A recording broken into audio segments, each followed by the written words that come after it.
You found it. Your home for the best content on your favorite team, the Fighting Tigers of LSU. Do us a favor. Subscribe to the channel. Leave your comments below.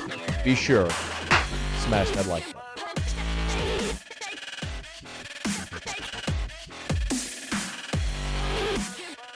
LSU did announce on Tuesday the game on Saturday against Tennessee officially sold out. So that's fantastic news.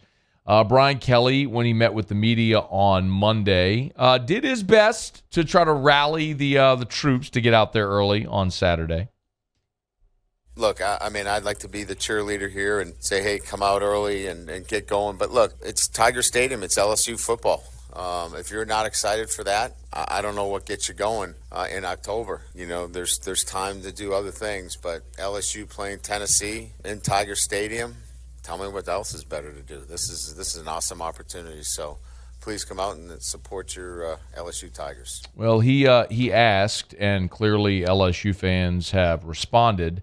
For what it's worth, you don't get to see LSU and Tennessee play often in football, and even less seldom will you get to see this. Tennessee has announced they're going to wear their smoky gray uniforms. So this is an alternate series that they started back in 2013.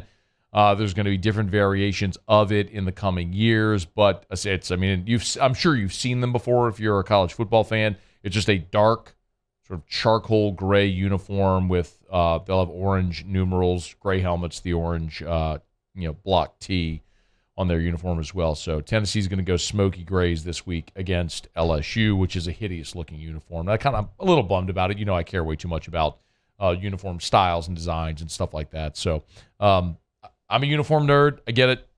Many of you don't care, but anyway, they'll be in their smoky grays. What I do care about is the game and the opportunity. And I was giving some thought to this mainly because earlier today I was on Josh and Swain on the Animal up there in Knoxville. And that's my buddy Jason Swain, who will be on with us later this week, and Josh Ward, who does a great job. For a long time, he's done a great job covering Tennessee. And Swain played at Tennessee, and he was on those teams in 05 and 06 that played LSU in 05, the Tennessee Rally here in Baton Rouge, and then 06, the game where Jamarcus overcame 3 interceptions to lead the game-winning drive through the game-winning touchdown pass to Early Doucette in the middle of the end zone. When it looked like Jamarcus had scored the play before, when he kind of went airborne toward the pylon, but they ruled he had stepped out. Great game up there at Neyland. But what's interesting about LSU and Tennessee is that these two teams have not played a lot.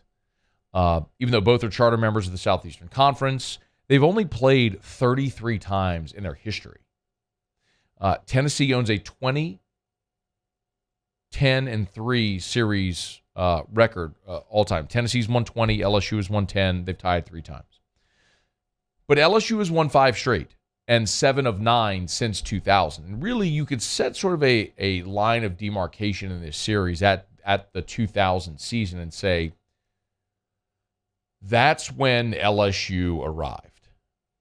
Because in 2000, Tennessee had won back-to-back SEC championships, 97, 98, won the national championship in 98. They were a national power when they came into Baton Rouge in 2000. And LSU upset them in overtime. Nick Saban's first year. Of course, infamously, the week after LSU lost to UAB.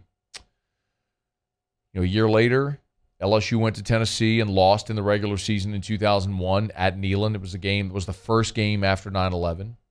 Oddly enough, it was the most populated event in our country post 9/11 when LSU played at Neyland. I mean, Neyland was a 100,000-seat stadium, and they were the biggest stadium on campus, or on-campus stadium at the time, and it was the largest gathering in the United States since 9/11 when they played that game. And LSU lost, but as we all know, LSU would get another shot at Tennessee in the 2001 SEC championship game and would win. It would be LSU's first SEC championship under this format, first time going to Atlanta. And there's been some great games since. 2005, the game post-Katrina. 2006, the game I just referenced. 2007, LSU and Tennessee played again for the SEC championship. Shorthanded, no Matt Flynn. Ryan Perrilloux led LSU to a championship the day Les Miles famously talked about his damn strong football team. 2010 was the chaos game with T-Bob snapping the football, as we all remember. 2011 was a pretty dominant win for LSU up in Neyland, where LSU had a 99-yard touchdown drive where they didn't throw the ball once. This series has seen a lot over the years. Of course, in 2017, Ed Ogeron led the Tigers up to Neyland in a freaking monsoon, and LSU blew the doors off of Tennessee that day in Neyland. So, man, we have seen this series, although it hasn't been plentiful, it has certainly been entertaining and at times unpredictable. You can even go back to 1959. Of course, LSU won the 1958 national championship. The first loss, and they were undefeated in 1959, and they lost in Knoxville, a play where there was some controversy, a goal line stand that Billy Cannon, to the day he died, swore that he scored, and LSU should have beaten Tennessee and continued and probably had another unbeaten season and maybe back-to-back national championships had that game not gone the way that it did in Knoxville that day. So, it's a series that has given us some tremendous moments, even though we haven't gotten to see it much. And I'm excited to see Tennessee come back into Tiger Stadium because it has often produced some great drama and great theater. And the other thing that I'll tell you, and I'm happy to see the game is sold out, because when the league announced last week that this game was going to be an 11 a.m. matchup, I was bummed, and I talked about it here.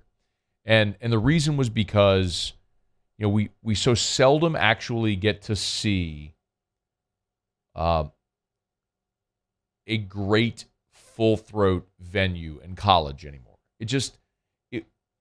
College football went through the arms race of stadium expansion.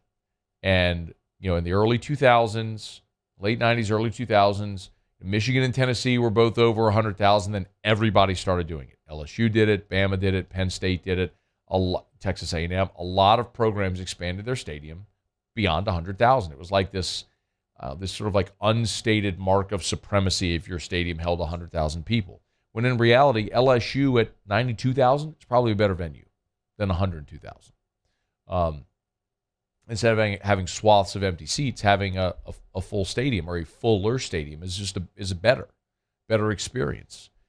But so seldom do we actually get the opportunity to see that anymore in college football. I mean, if I asked you as an LSU fan, when was the last time Tiger Stadium was full and full throat? Now, 2020 was the COVID year. We certainly didn't see it. And last year, there wasn't much reason for it. The best environment last year might have been, oddly, an 11 a.m. game against Florida that LSU won. It certainly wasn't full, but it was really a really nice environment created at 11 a.m.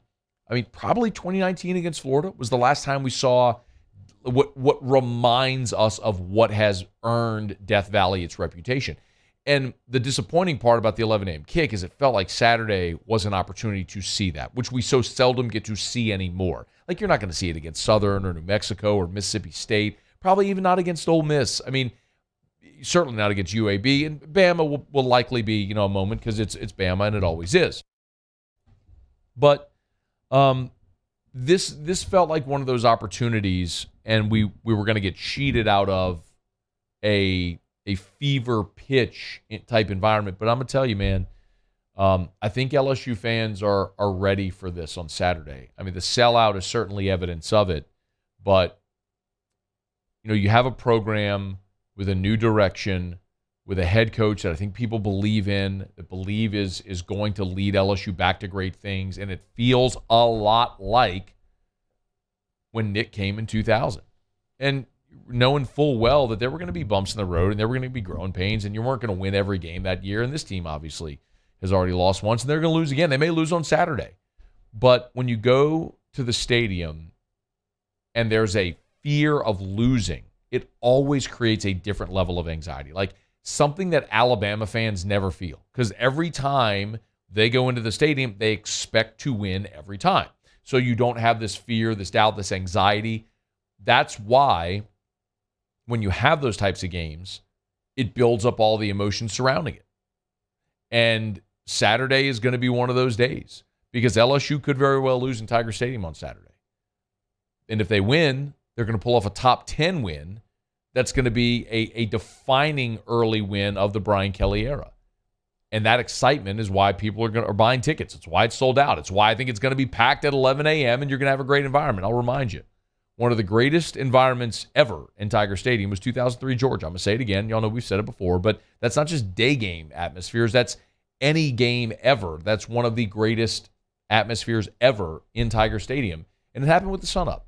So I think we're going to be treated to something. I don't think it's going to be what it would be if it were Saturday night in Death Valley and people had all day to work themselves into a frenzy and partake in all the libations that most of us do on a game day. It'll be different in that sense, but I still think it's got the potential to be a really freaking phenomenal environment on Saturday morning in Tiger Stadium, immediately following College game day, with a lot of the country watching to see what Brian Kelly's squad's going to do with a top 10 team coming in. And it's a great opportunity, not just for this team, but for this program as a whole, to take another big step toward being a national contender again. Hey, thanks so much for watching. Please leave your comments. I love to interact, and be sure to hit the red subscribe button below.